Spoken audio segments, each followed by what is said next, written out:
Pendulum Magicians be like, OTK?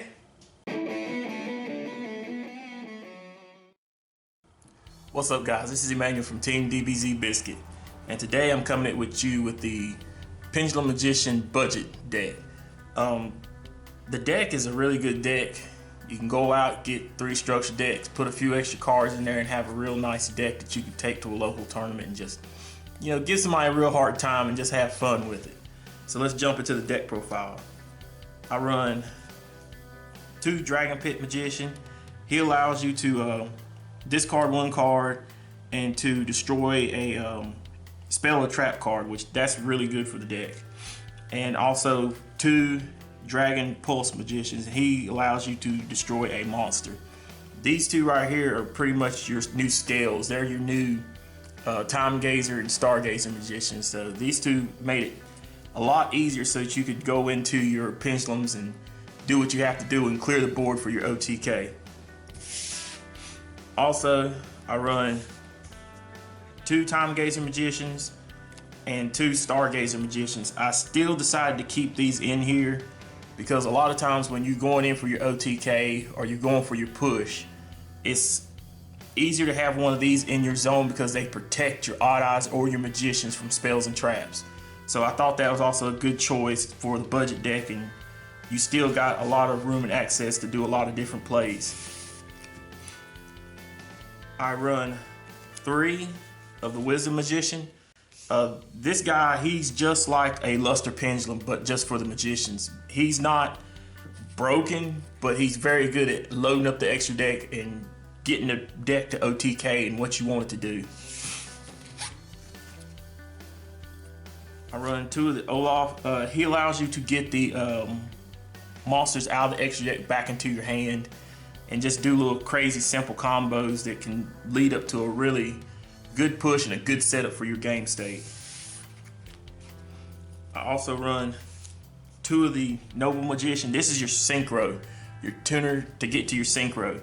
I really like this card.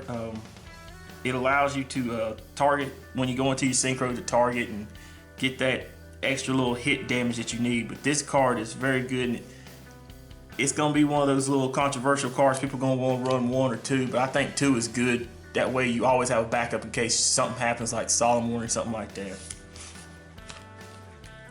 And I run 1 of the Destroyer Magician. He's just, his monster effect is better than his pendulum effect to me, but he's just a good 25 body and he's a level 7. And that helps the deck a lot for the pushes.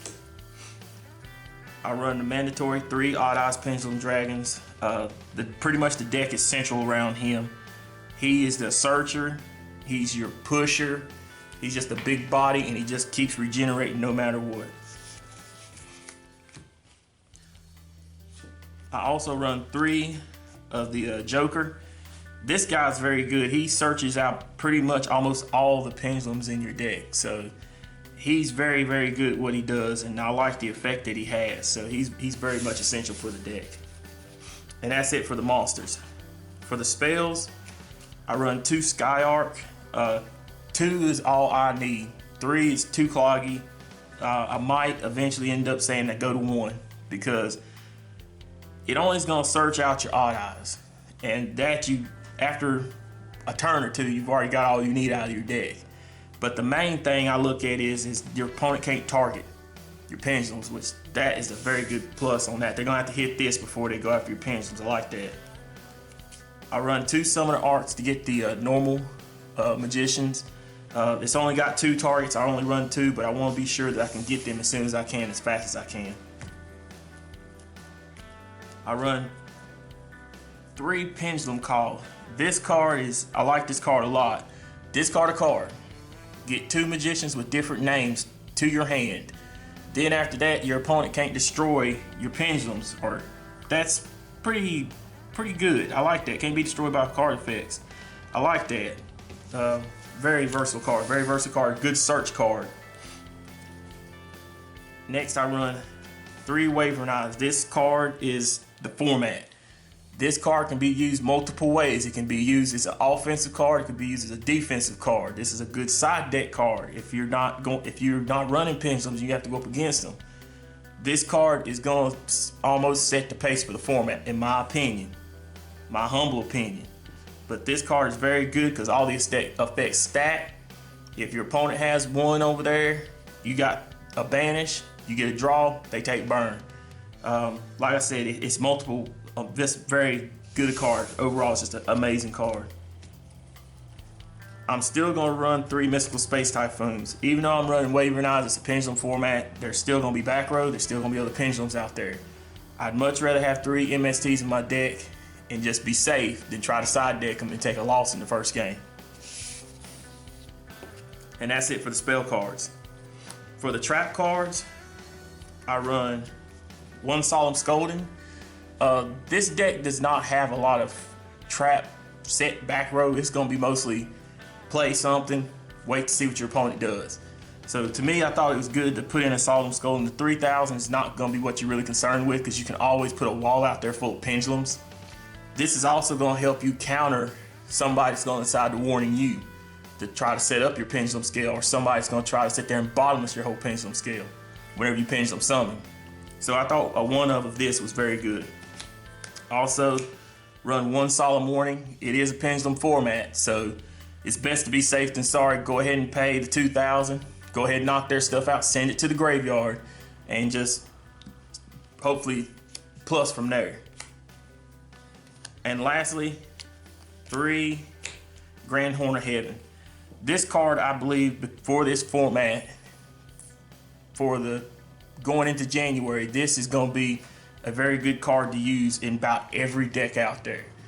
It's going to negate a pendulum summon. It's going to negate a Blackluster Soldier summon. It's going to negate a XYZ summon, Synchro, anything of that nature, and push your opponent to the next game phase. So in main phase 1, they sit here and they say pen summon. You activate Grand Horn of Heaven.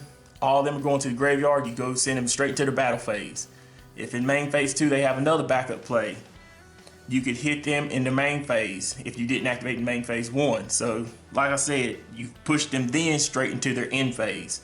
To me, it's a very versatile card, and it's a card that's very much needed in this deck. And I think it's a good choice to put into the deck. And that's it for the main deck. For the extra deck, 2 Odd Eyes Meteor Dragon. This card pretty much, you set up your scale so that you can have Odd Eyes in it. Or you try to, and pop your Odd Eyes, which brings it to the field when he's special summoned. So that way you have this card on field, your Odd Eyes on field, overlay them into your Odd Eyes Absolute, and then that's how you go into your OTK. But this guy, I thought putting him at 2 in the deck is very much needed, and it's, if nothing else, it's a very good push. I run 1 Odd Eyes Rebellion Dragon. He's very good just for 3,000k body. He's just a good body, if nothing else, that you can just sit there and stand alone on him. I run 1 Odd Eyes Absolute. This is pretty much the setup for your OTK factor. 1, I think, is all that you need. You don't want to be sending all your level 7s to the graveyard. But, like I said, usually when you set it up, you're only going to need 1, and that 1 is all you're going to need to push for. I run 1 Red Eyes Metal, Flare Metal. This is good for any opponent that just likes to keep going on and on and on with combo chains in their turn. If you get him on board, after about 3 or 4 times the opponent activates a card effect and they take 25 or 2,000 damage or something like that, they want to stop because they find out very quickly that you can OTK him and blow him out of the water. I run 2 Make 'em Phantom Beasts. Draco Sack. Draco Sack, he's been good for all this time. He's always going to be good to me, in my opinion. If your opponent has a skill drain or just a pesky back row card that's just going to keep getting on your nerves, it's easier just to go into this, tribute just him off by itself, not his tokens. Just tribute him off by itself, pop that card, go on with the play that you have right then and there. Mandatory, also running level 7s. Gotta run the big eye. Gotta snack steel, baby. Gotta snack steel. And also 1 Gaia Charger. You never know, you might have that 1 card that's gonna be pesky that you're gonna want to do an extra push of damage or trample. And I think he's good for that option. And that's it for the rank 7s. For the rank 4s, I run Dark Rebellion Dragon, one number 03, Ragnar 0, one 101, one Castale. Because you're running Pendulums, you're always going to have a spell card on your side of the field. I thought sometimes you might get in trouble. You might want to go into a Heartland Draco for that straight on body shot. That's an option to have. And also, one Paladin Draco Slayer. I thought he was good for another little setup card for the deck. But guys, this is the just a little simple budget version of the deck. You can go deeper in if you wanted to. Check the channel for the Apex Avion version of the deck. Tell us what you think of the budget version. Don't forget to like. Don't forget to big bang flash that like button down below and subscribe for more Team DBZ Biscuit.